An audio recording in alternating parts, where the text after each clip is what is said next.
এটা সমবৃত্ত ভূমিক বেলনের ভূমির ক্ষেত্রফল 36 পাই বর্গ একক হলে ভূমির ব্যাসার্ধ কত সেটা বের করতে হচ্ছে। তাহলে বেলন তো আমরা চিনি নাকি, চিনি না?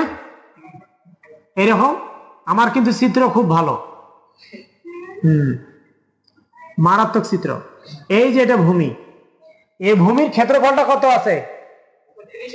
36 পাই বর্গ একক ভূমির ক্ষেত্রফল। তাহলে ভূমি শুধুমাত্র একটা তল, এটা মনে রাখতে হবে। তাহলে তলের ক্ষেত্রফল আমরা জানি যে সমবৃত্ত ভূমি সমাধানের ক্ষেত্রে আমরা কি করব, বেলনের ভূমির ক্ষেত্রফল আজা আমরা জানি, ভূমির ক্ষেত্রফল কত? পাই আর স্কয়ার বৃত্তের ক্ষেত্রফল। তাহলে শর্ত মতে কি বলছে? শর্ত মতে পাই আর স্কয়ার ইকুয়াল কত? 36 পাই। তাহলে বা আর স্কয়ার ইকুয়াল কত? 36 বা আর ইকুয়াল টু কত? রুট 36 তার মানে 6। সুতরাং ব্যাসার্ধটা কত?